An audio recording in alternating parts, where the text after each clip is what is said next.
Fawaz Gerges in London. He's a professor of international relations at the London School of Economics. Professor, it's good to have you with us.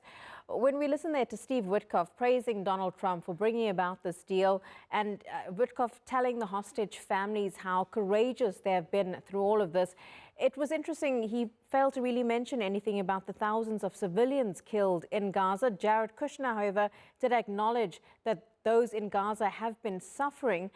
But when we listen to those two men so heavily involved in the ceasefire deal, what does this tell us about the way Palestinians are viewed?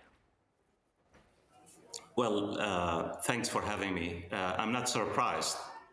I would have been shocked if Jared Kushner and Steve Witkoff basically mentioned the Palestinians and mentioned the courage of the Palestinian people and mentioned the loss of the Palestinian people, the suffering of the Palestinian people, the famine and the starvation of the Palestinian people.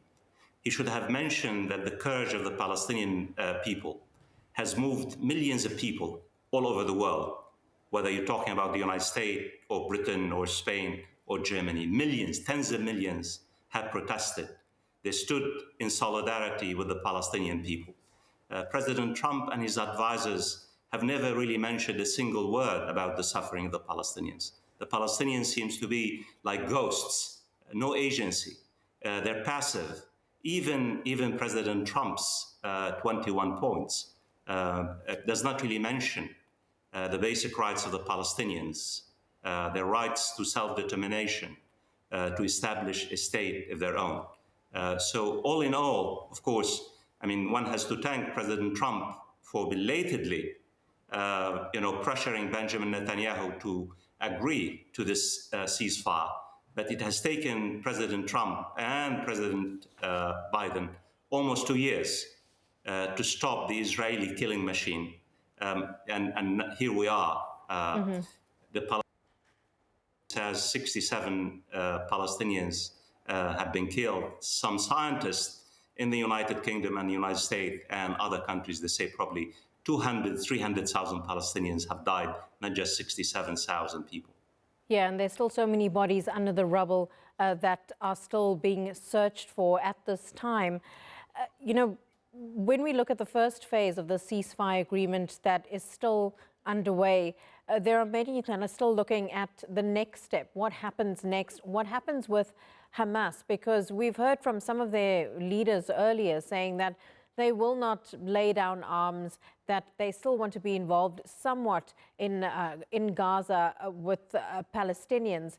What do you think is going to happen with the group going forward? Because they must also feel that pressure the same way, or in a particular way, that Israel has felt over these last few months. Well, I think you just outlined two major minefields. Hamas has repeatedly said in the past 2 days, including today, one of its top leaders, Hassan Badran, Hamas political leader, said that the question of arms, the arms of Hamas is out of the question. Other leaders have made it very clear that Hamas will never lay down its arms, that this means really surrendering. And the Israeli Prime Minister yesterday, he gave a speech reiterating that the Israeli army will remain in Gaza for the foreseeable future. Why? He says he wants to disarm Hamas. He wants to basically get rid of the arms in Gaza, period. So the question is, Israeli Prime Minister has already made it very clear that the Israeli army will never leave Gaza as long as Hamas remains in Gaza, and as long as Gaza is not demilitarized, and as long as Hamas does not really surrender. So how are you going to overcome this particular divide between Hamas and other Palestinian armed groups and Israel? And finally, who's going to run Gaza? Hamas and other Palestinian groups, not just Hamas, have made it very clear. They insist on the Palestinians being in charge of their own territory, their own land. They insist that the Palestinians should govern themselves, that the Palestinian Authority and other groups should basically coalesce in order to run their own affairs. While President Trump's plan talks about an international force led by a board of peace, in which President Trump, he anointed himself as the top leader and Tony Blair as his assistant, with hardly any role for the Palestinian Authority.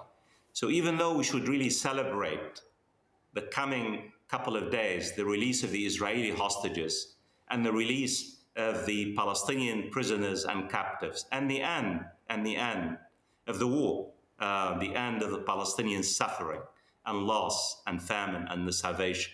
But I think what comes next is extremely unknown, is extremely dangerous. And because of the minefields, I think we could easily see, what I call the end of Israel's all-out war, but of course the beginning of a low-intensity war in which Israel will remain in Gaza and carry out targeted attacks against Hamas and other armed Palestinian groups in Gaza.